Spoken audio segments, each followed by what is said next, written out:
Hi, I'm Robin Dollahan with Columbia Basin Knot Company, and that's Christian behind me taking the video. And today I'm going to show you how to make one of these stretch ropes. And you can use stretch ropes for stretching out sore muscles. I'll show you when I'm done. A lot of athletes use them, Pilates, yoga, bar workouts. So that's what we're going to show you how to make today.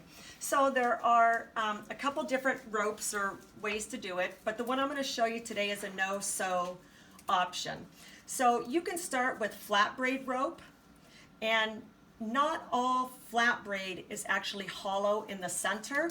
So you want to make sure if you get a flat braid rope that it also says that it's hollow. So when I mean hollow, for example, I can actually stick this down through the middle of the rope. So you want to make sure it's hollow and not just a flat braid rope. Often they're stitched, and so you can't get a splicing tool down the middle. This is a splicing fit. It's a 7/16 inch diameter. This flat braid rope is 5/8 inch, and the other rope I'm going to show you to do it on this pink is a 9/16 inch.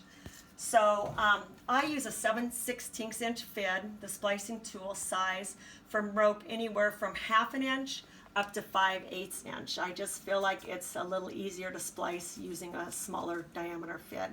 So, okay, so your first option is you can purchase some hollow braid rope, and you can make one that way. But what today I'm going to show you is a lot of you who purchase rope, if you're like me, you have odds and ends that are just small pieces that you don't know what to do with. So here's something that you can do with your rope. So first of all, you're going to want to tape the ends. And then you're going to want to cut it. So this is a double braid rope, so it's a braided rope over another braided rope. So on both of your ends, you can see that they're not melted. Then you're going to do something simple. You're just going to pull the core completely out of the middle of the rope. Now, my dogs really like to play with this. I'm not sure how safe it is, so always make sure I put it up. So basically now you have a flat braid rope. Now in order to get a 6.5 foot completed length, which is what this one is, I start with 10.5 feet of rope. So, and you can adjust that shorter or longer based on your height. I'm about 5'7", and I'm probably 6 foot overall length would probably fit me a little bit better, but the 6.5 foot is great too. So once you have your 10.5 feet of rope, you're gonna get one side, and you are going to make sure it's taped, and you're gonna cut it at an angle. So it's gonna look just kind of like that. Then you're going to take tape, and I always like the cheap packing tape.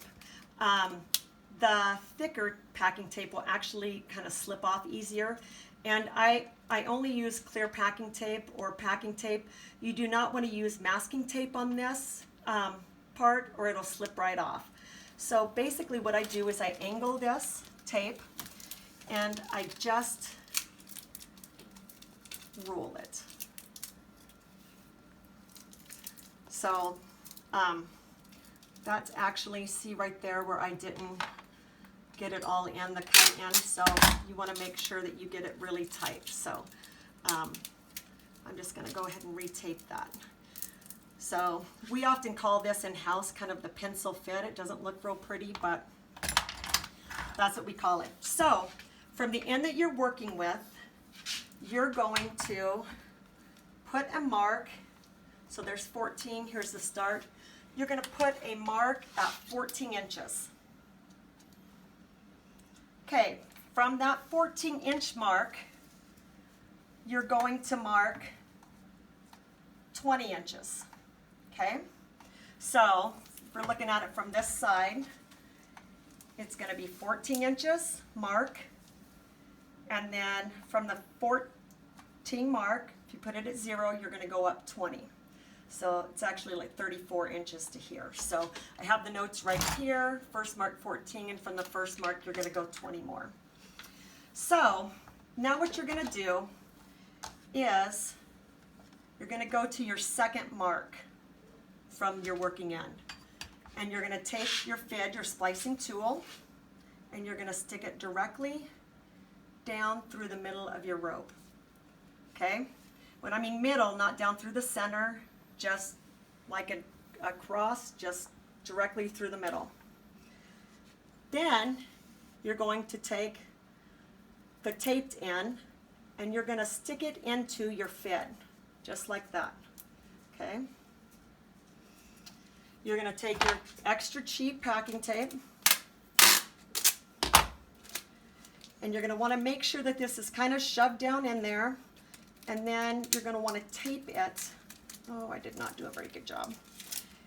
At an angle pretty tight, so hopefully mine's not going to fall out. So that's what it's going to look like. So there's your 14-inch mark. Here's your 20-inch mark. Okay, you're going to pull this down, and I didn't do a very good job taping, so you might want to make sure that you grab onto the tape. And you're going to pull it down right to that 14-inch mark. That is going to be your handle. Okay? Sometimes this gets twisted, so you can just move this around so you can get your twist out. Then you're going to actually flip it up. You're going to take your fid again, and you're going to put it, I'm going to pull this in a little bit more to get a little more room, length on this. You're going to put it directly back through again.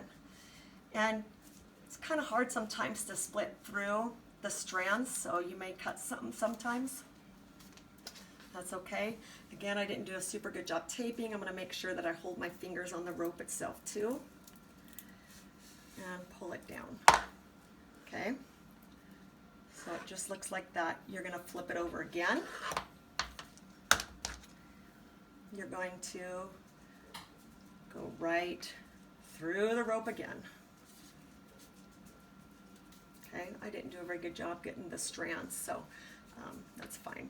Again, my tape job's not the greatest, so I want to make sure that I'm holding this as I pull through too, so it doesn't slide off. Now, right here I got a little twist in it, so I'm just going to kind of move this around. Okay, now I haven't flattened it out yet, so it may look kind of bumpy, and that's okay. Okay, now on your last one, what you're going to do is where it's hollow in the middle, where you've taken the core out, same as on the flat braid, you're going to stick the fid in, but not all the way through like we've done. You're going to stick it down through the center and you kind of push against it. Oh, there's the dog. And you might snag some rope on the inside, that's okay. And then just kind of go down, oh, I don't know, I'm going down about 7 inches into the rope. And then I'm just going to put the end of the fid directly out again through the top. So it's going to look just like that. Okay? Then you want to kind of ease this through because you don't want your top up here to come untaped. So you're just going to kind of, this is called milking. So we're going to milk this over the rope, just slowly and gradually. I've got it stuck kind of in there. Okay, don't rush this part. Okay, and then my end's coming through. Now I just pop this tape off like this, and you can leave it if you want. And then what I do now is I kind of milk this down too. So I can take the end, work it out, flatten it. Sometimes people like it really good, you know, really tight, so you know, they might take a hammer and just kind of pound it down a little bit. You can pull on both ends. And so that's your handle. Now, what I do is I pull this out just a little bit and I just cut it. I usually cut it as an angle so it's not so bulky. And then it'll just slide right in, and then you're going to want to milk it down again. So that's the handle on your stretch ropes. So this is different than a lot of stretch ropes. A lot of stretch ropes don't have handles. I find it very practical. So again, you can do that with a double braid rope and take the core out, or you can do it with a flat braid rope. And remember that when you're ordering or buying flat braid, you'll want to make sure it's actually hollow on the inside. So now I'm going to show you how you actually use a stretch rope. So Christian's going to hopefully not fall down. Jen. Okay, this is my dog Jen. So basically, if you're getting ready to run or do yoga or afterwards, you can take this stretch rope, and like this is 6.5 and I like mine a little shorter. So you can just wrap your hands around it. That's what's nice about having the handles. And then, okay, Jen, and you can bring your leg down and you can bring it over. And anyway, there's a lot of different stretches, so if you want to Google that. So hopefully this was helpful and gives you something to do with your stretch rope. Thanks.